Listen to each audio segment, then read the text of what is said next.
Hola, mi nombre es Gisela Alejandra Medina Salas y hoy hablaré sobre las presiones parciales de los gases anestésicos volátiles en los alvéolos y su relación con la ley de Dalton y la ley de Henry. Primeramente hablaremos sobre la anestesia inhalatoria, la cual actualmente usa sustancias volátiles o vapores, los cuales son capaces de deprimir o disminuir temporalmente ciertas funciones celulares por la profundidad anestésica a la que se somete al paciente, provocándole así la relajación para la realización de cualquier intervención médica. El principal objetivo de la anestesia es conseguir la presión parcial del anestésico dentro del alvéolo para que luego pase a la sangre y de ahí llegue al cerebro para obtener la presión parcial cerebral y finalmente conseguir los efectos anestésicos. Es importante recalcar que todos estos procesos suceden por un gradiente de presión, el cual sabemos que es cuando cualquier sustancia pasa del lugar donde hay mayor concentración a donde hay menor concentración. El esquema que estamos viendo a la derecha resume el proceso que lleva a cabo la anestesia para poder llegar al cerebro donde esta sustancia actúa. Inicialmente podemos ver una máquina de anestesia y un paciente conectado a esta, ya que el proceso empieza cuando el paciente es conectado al vaporizador. Luego la anestesia lleva hasta los pulmones y los alvéolos, donde los alvéolos distribuyen el anestésico a la sangre y así la repartición por todo el organismo, el corazón y el cerebro. La farmacocinética se puede definir como la acción del cuerpo sobre el fármaco y consta de 4 pasos, los cuales son: 1. La captación, la cual se refiere a la transferencia del anestésico desde el vaporizador a los alvéolos y a los capilares pulmonares. Después se tiene la distribución, la cual es el proceso por el que pasa el anestésico antes de llegar al cerebro.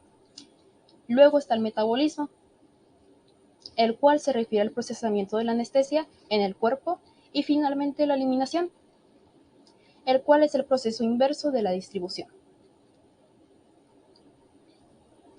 Iniciando con la captación y la distribución, estas en conjunto consisten en una serie de gradientes de presión, comenzando por el vaporizador de la máquina de anestesia, continuando por el circuito del respirador, el árbol alveolar, sangre y tejidos, los cuales aseguran el movimiento del gas. Al administrar un agente anestésico, los alvéolos no poseen ninguna molécula de anestesia, generando así un gradiente de presión en el cual la anestesia se dirige hacia los alvéolos, y en cada respiración la concentración alveolar irá aumentando sin llegar a igualar a la fracción inspirada, pero estableciendo una proporcionalidad con la misma. Al paso continuo de la anestesia del alvéolo hacia el torrente sanguíneo se le llama gradiente boca-alvéolo y es directamente proporcional a la solubilidad, la cual es la afinidad del gas por un medio tal como la sangre o el tejido graso. Así que a mayor solubilidad del anestésico en sangre, mayor gradiente en la sangre.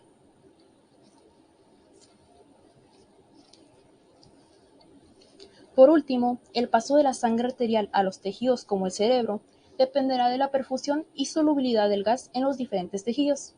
En esta imagen se puede observar cómo el anestésico entra a los alvéolos, luego a la sangre y lleva distintas cantidades de anestesia a los diferentes tipos de tejidos. El primer tejido es de los más vascularizados. Un ejemplo de ello sería el cerebro. En estos tejidos va a llegar primero el gas anestésico y empieza rápidamente el efecto de la anestesia. Y los tejidos que reciben menos flujo sanguíneo, como el músculo y la grasa, las presiones en estos tejidos no se equipara con la presión alveolar. Entonces, a presión alveolar elevada, mayor presión parcial alveolar inhalada, rápida velocidad de transferencia en los tejidos y una inducción anestésica rápida. Respecto al metabolismo, no hay mucho que decir, puesto que los anestésicos inhalatorios se eliminan por vía pulmonar en gran proporción, sin pasar por un metabolismo en sí.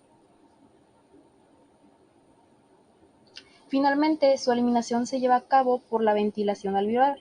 Esto ocurre por una disminución parcial del anestésico en el alvéolo y dependerá de la solubilidad, ya que a menos coeficiente de solubilidad, más rápida eliminación.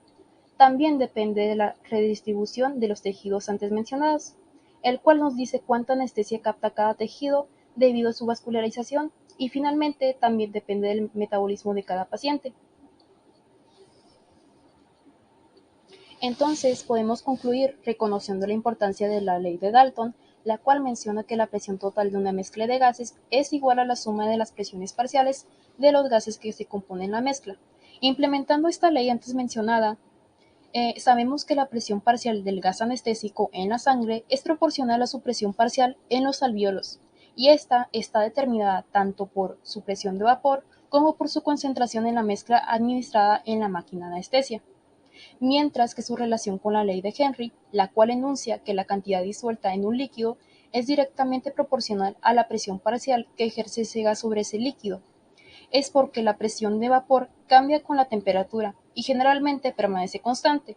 Algo de calor se pierde durante la vaporización de su forma líquida, por lo que al cambiar la concentración del gas anestésico influirá en la profundidad de la anestesia.